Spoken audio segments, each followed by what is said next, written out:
What is going on, everybody? Welcome back to this episode of the Moto Outsider. And today we are talking all things Denver Supercross, and it was a crazy one. But before we get into all that, guys, we have surpassed 1,000 subscribers, and Chris and I can't thank you guys enough. We are going to be picking our 1,000 subscriber winner, and we'll be announcing that coming soon. So without further ado, let's get right into some topics. But first, Chris, your long hair is beautiful. How are you, dude?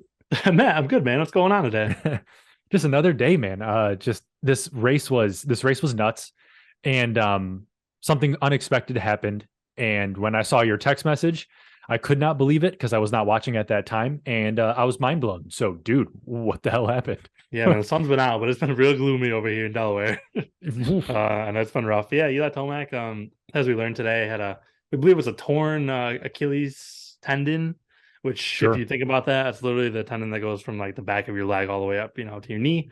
Helps Probably you one of walk. them helps you walk. Your calf muscle can like move up and down on that, I guess. Has to be one of the gnarliest injuries, which is kind of unheard of in moto. You don't see it a lot. And yeah, Eli was leading the race. He actually looked really aggressive, looked a little feisty. Haven't seen that from him in a Yep. while. And Yep. yeah, he pulled off. He obviously a lot of people saw it. He says he overjumped that triple a little bit. I don't think he really overjumped it. I just think he landed and suspension compressed, and that Yeah. was it. It was over. You It can see him has in the air. He stood the front end up and he was in pain. So right. shout out to him for riding his bike all the way back to the Alpine Stars medical unit, because I probably would have just passed out right there on the track. I can't imagine that Dude, feeling. and Lord knows how that feels. But not only that, in front of your home crowd, your home race. I saw a Yeah. video that he had posted or someone had posted, and he was going around the track just saying hello to the crowd and everything, obviously. hmm And the reception he got from the crowd and the cheers was truly insane. I mean, from what it sounded like in the video, I hadn't heard a welcome like that from a crowd before, but it was his home race to win, man. And it's just a bummer. Inside, starting on the outside like he's done. Listen to that crowd. It's a Yeah. bummer. It is a bummer, like he passed for the lead in the heat race and you could hear the crowd like on TV, and they were playing the audio. It gives Yep. you chills, because they love him there. And it's really weird to think about. It's obviously a coincidence, but both of his major injuries have both come in, Colorado, one at Thunder Valley in 2015, and then this one. It's a weird Nuts. little, I don't know if it could theoretically be the last time we ever saw Eli Tomac race a professional motocross race. We don't know. He dropped an Instagram video today saying that he's not going to make that decision yet because it is a little bit too soon. Right. One thing's for sure, I'm not going to make any decisions on my future right now. That'll come maybe a month or two down the road on whether or not I go racing again or what happens. So we're just going to focus on getting healthy. And Hopefully it's not, because it's just not the same when he's not out there. It really isn't. For the past 10 years, we've been so grateful to have him on the 450 gate, and just, oh Yeah. man, brings a tear to my eye thinking about it. I don't want to see him go. No. We're all getting old. It sucks. Right, dude, for sure. And the new guard is a little different. We grew up watching all like the big dogs ride and all the old guys that we just grew Yeah. up loving, dude. And it's like it'll be interesting when all these guys kind of start to fade, him, Barsha, and everything like that. But I would be ignorant to say that I know the severity of an Achilles tendon rupture, tear, whatever it is. For him to say he's not going to make the decision yet means it probably could be pretty severe if it keeps him off the bike and is career ending. I mean, if they can't get a good surgery on it, or if they can't get it to be back to 100%, might be a little crazy, man. Yeah, it Wild might shakeup. be. I think the only good thing is that, literally Sunday morning, his wife posted a video on Instagram of him like already out of surgery. So they got that thing Yep. taken care of right away. I'm hoping it was just a tear and not an actual, like total like rip. I guess Yep. I was doing some research on it because I didn't really know much about it. I guess some NFL players do come back and still play from that injury. Those guys are really Mhm. strenuous on their legs. So in my mind, he could come back. Is it worth it at age 31? Probably not, but Right. I really hope he does, because again, the last time like there hasn't been many guys that come through. Like we have our Roxon, our Anderson, like all these big guys like Malcolm and Barsha. We've had Sexton, a new guy, come up and be really good. J Coop has shown some promise, but who's really been like a really good guy in the past 5-6 years that's besides him? Right. We haven't had that like talent. I think Jett's going to be that talent. I think Deegan could be For that sure. talent, but yeah, we have a Yep. really good, like rare group of guys right now. We've been so lucky to watch this competition. We have been, man. I feel like we can spend the next hour talking about who would be up and coming and what we can expect from who in the future. And without a doubt, there is going to be a new guard that takes over that is the premier class of younger racers. I think it's going to be a much younger 450 field by age. which should give us some faster racing, a little bit more wild, kind of crazy. I mean, these guys are all fast, but we know how the young guys kind of are. So it'll be interesting to see. But I mean, it's essentially right now Sexton's race and championship to win. I mean, like you said off camera, the dude doesn't even have to show up and he's going to win based on point difference. So, you know, what are your thoughts on all that and all things Sexton? I mean, dude, when we started this off, did not think it would be in this position. That's for sure. Yeah, I mean, you know, early in the season, Sexton looked like he was going to be one of the guys, and then the weird crashes happened. He had a ton of weird crashes constantly. He wouldn't stop, you know, falling, and we were all like, "What the hell's going on with Chase?" He has picked it up the past few weeks, past month even. 6 wins right now. You know, Tomac has 7, so he's probably going to tie Tomac 7 wins on the season. Chase earned this no matter what. You got to be in the title to win the championship. Without a doubt. Anyone that says that, you know, he doesn't deserve it or it's not his title, Eli got hurt. It is what it is, you know, and just because, you know, your quarterback, you know, gets hurt doesn't mean that, you know, the other team shouldn't have won the Super Bowl. It just is what it is, you know, so. Right. It's really weird, but I'm happy for Chase. Again, I think him and Jett are going to put on some really good battles. Chase's raw speed is kind of Stewart-esque in a way. James, I'm talking about. Fun to watch him ride, and I think Jett's going to really blow some minds this summer. So the summer kind of, you know, got a little bit less exciting, but at the same time, 2 Honda boys, and then Chase is going to break the Honda curse. There's tons to talk about there. You know, it's been a long time. And I can't wait till outdoor starts so we can kind of shift the show up and start talking about things a little bit more in depth. But dude, I am so pumped to get to Unadilla this year, just thinking about it, because I haven't been since 2014, 15. So I'm excited, man. And to see these guys coming up, it'll be great, dude, for sure. Yeah, man. The great outdoors, they call it that for a reason. Unfortunately, there's one last round this year, but yeah, I'm going to try to make at least 1 or 2, if not 3. I'd love to go to them all. That's the goal here in the future. But Unadilla's going to be sick. We're going to be out there, a little microphone, interviewing everybody, having some fun. Yeah. So. We should get a custom mic. And of course we want to see all you guys out there too. So if anyone's watching this that will be in Unadilla, definitely reach out to us. We'll set something up. It'd be sick to see all you guys. But dude, I mean, another notable finish for the 450s was Adam Cincerulo. He got 3rd, really emotional up on the podium because it's no secret he hasn't performed to maybe his expectations or the field's expectations for sure. What are your thoughts on all things Cincerulo and with what happened? Yeah, I don't know. I just, you know, I've been a big fan of Adam, another personal bias, but he's just very well spoken. He's great in the booth. And yeah, he's had a really rough 450 career, kind of like his 250 career in a way. You know, he got 1 championship, he crashed out of another one. Guys like that, you know, show personality and color. He did vlogs for a while. He really let us into his life. And it's good to see him come back in podium. A lot of people were, you know, kind of talking crap because of how weak the field was. But again, he showed up and he podiumed. No one else beat him. He was the 3rd best guy on the night. I'm super happy for him. I was super cool to see his interview with all the raw emotion. Again, he's been through a lot. Stoked for the guy, and here's to hopefully more. Hopefully he can do it again this weekend and just kind of get that confidence back up, because there's no reason he can't be a title contender next year. And I'd love to see him battle and Jett and Chase for that championship.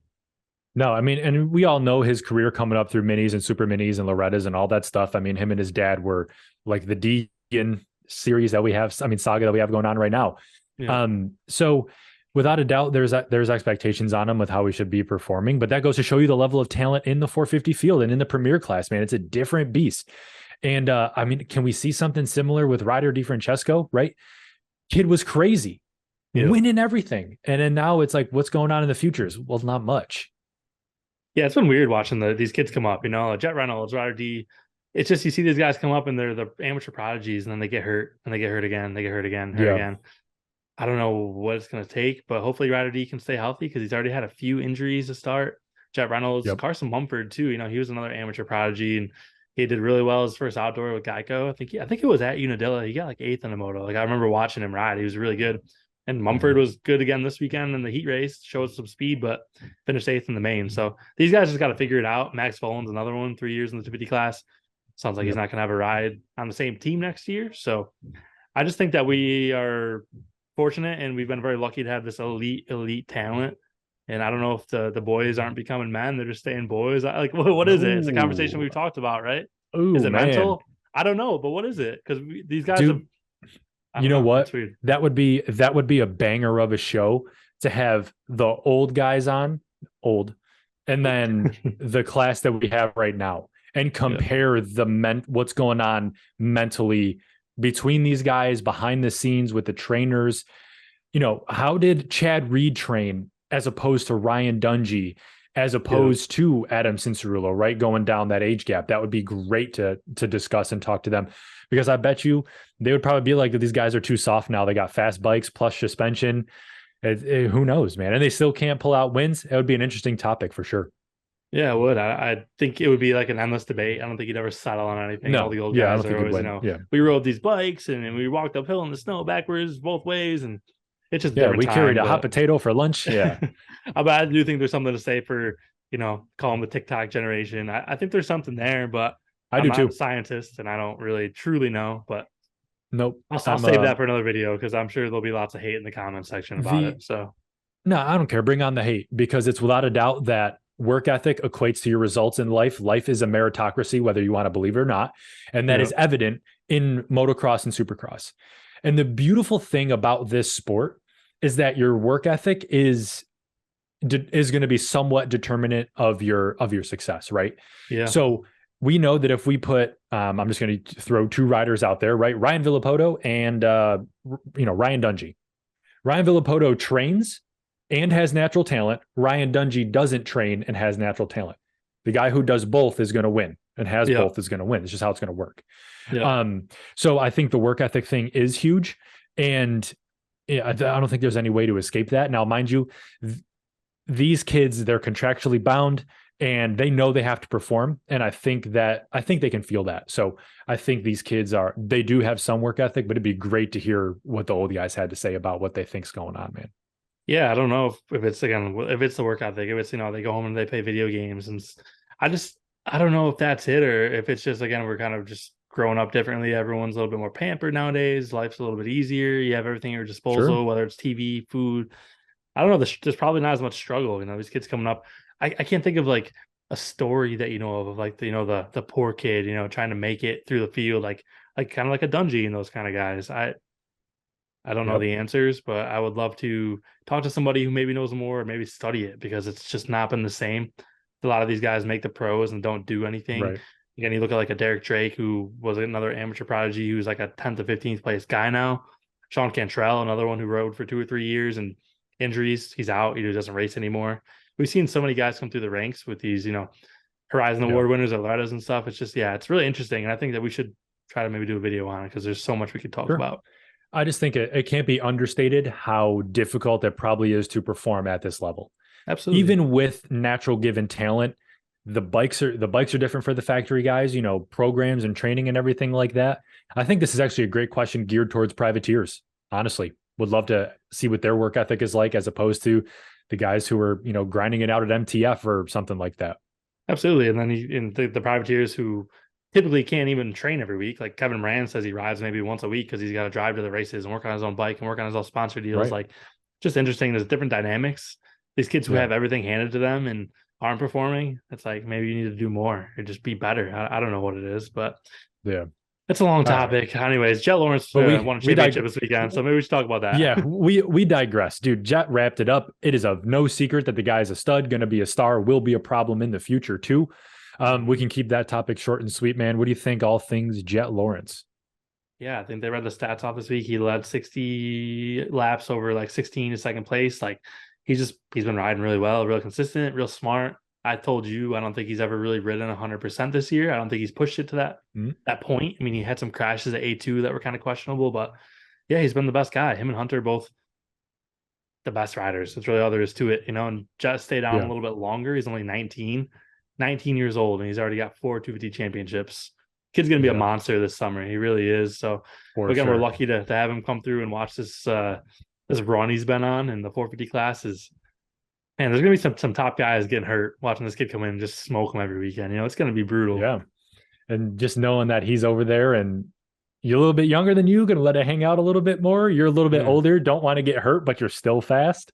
At least 10 years of this coming ahead, get ready. Yeah. You got to have that killer instinct, man. And Jett's got it for sure, because the kid rides like a savage and his brother's right on him too. So it's going to be fun to see them come up and how things shake out. Yeah. I don't see either of them falling off. Like metaphorically, like becoming terrible racers in the 450. I don't see it. Yeah, I mean, Hunter's been proven a better 450 rider in the past, and his stats, quote unquote stats from the past few seasons, they're tied essentially. So Again, I think Jett's going to be a little bit better, but who knows? Maybe Hunter finds an extra gear on the 450. Maybe he can step it up too. I'd love to see him up there battling. For sure, man. Well, dude, speaking of battle, RJ Hampshire did something pretty insane. And I mean, hit false neutral, something like happened on that. Dude, walk us through what happened with RJ Hampshire and what happened in that whole heat race. Yeah, I know Jett, he was way back, and Kitchen was leading the race. RJ was coming up on him, and I don't know. He said he hit like neutral going up the face of that double, that really tight double. After Dude, it's got to be section. so scary. He looped it out in the air, and he was just able to save it. Went off around the whoops, and he put on the craziest charge. I think there was 4 or 5 minutes left, but he was riding really well. RJ is known to send it a little bit hard and crash sometimes, but he did it. He came through. He made a good pass on Levi, and that was it. It was just good racing. It was honestly a really good race in the 250 class, especially considering Jett had it wrapped up so early. So it was really good. I'm pumped for RJ, and the 250 class is kind of open this summer. I mean, I know Hunter's probably going to be the guy, but I don't know. Joe was up there battling last year, and there's no reason RJ can't be up there battling for wins too. And then we got Hayden, we got Jordan Smith. I mean, the list goes on. I think the 250 class might even be more entertaining than 450s this year. I don't know. What do you think? I don't know, man. It's going to be tough. I love the 450s just because the bikes are that much faster. And I think the 250 guys are too fast to be on 250s, but that's where they have to be. They ride those bikes to the top. Yeah. And it's almost like, dude, they're just strung out, wide open. And you can tell that they're riding those bikes to their max. So I think the 450s is more fun for that reason. Some of these guys make 250Fs look like pit bikes, dude. It's nuts. Absolutely. That's how Levi is. So just one of those things, it wasn't super exciting. Not too much else happened. Jack got up third and got the title wrapped up. And I don't know. Other than that, on the weekend, I mean, Kenny came from last to second in 450s. And it's just hard. Again, I'm not trying to be the guy who's like, the field's not very deep. But when you look at that aspect coming from last to second, field's not that deep. Justin Hill got fourth. Pump for him. Shane McElrath fifth. Dean Wilson sixth. A lot of these guys finally got some good results. All in all, it was a really interesting weekend, really entertaining. One more to go. I don't know what your thoughts are on the final round, but I'm beyond ready for outdoors because I'm super crossed out at this point. Yeah, I was just about to say that Supercross kind of ran its course for me. It's always love to watch the main events. That is what it is. I'm not going to follow it as closely, but I'm in the same boat as you. We're rowing that boat with outdoors, man. I love the outdoor motos and everything that kind of goes into it. And it's going to be fun to watch this year just because of who's moving up. So not only that, we're going to Unadilla. Yeah, man. We're going racing, baby. We got 11 outdoor rounds. Yeah, it's going to be a good summer for us. We're going to do some riding. We're going to go to some races. And all in all, dirt bike filled summer. That's all I can really say. Can't wait to see you and your dad and everyone. We're going to be at the track. And I mean, if I have to borrow your dad's bike for 2 laps, so be it. I actually have to get my gear bag home too, thinking about that, because I have my gear bag down here in Florida with no bike. So I got to get that home. You better check that bag. $40, sir. Put it on the plane. Let's go. We're going riding. Don't forget it. $50, man. You fly Allegiance, $50. Yeah, shit's heavy. You got them boots. That's why. Them A-Star Tech 10s, they're not getting any lighter. I can't sell them. Those are my favorite boots. I don't want to. I know you got the best ones, man. They're so good. Chris, my dude, final thoughts before I let you go and we wrap up this episode. Big shout out to Eli Tomac for if that was his last race for the past, what was it, 12 years he's been out there racing. Probably the 12 best years, in my opinion, of even over Ricky and Stu. I just love Eli. I love watching him ride. Love watching him ride outdoors. Gonna miss him if he doesn't come back, and get ready for outdoors because it's gonna be a good summer. I don't care what happens. It's gonna be a good summer. I'm super excited. It's gonna be a great summer. Going to be a great summer. I'm excited too. And again, it's just going to be excited to get back with you, get back at the track, do some more in-person media stuff. So we're not hiding behind these cameras, and just get involved with the Moto Outsider crew. As always, guys, we could not do this stuff without your guys' support. And especially now that we're going to be ramping up and like doubling down. Chris has some crazy ideas lined up, interviews too. So it's going to be super fun, and we're only just getting started, which is nuts. So are we going to do a post-race show next weekend, Chris, or is your schedule booked up? I don't think I'll be around to do that next week, unfortunately. Okay. So we'll send it right to outdoors then. Yeah, if I will, I'll probably be on the road. So I could try. No promises. Yeah.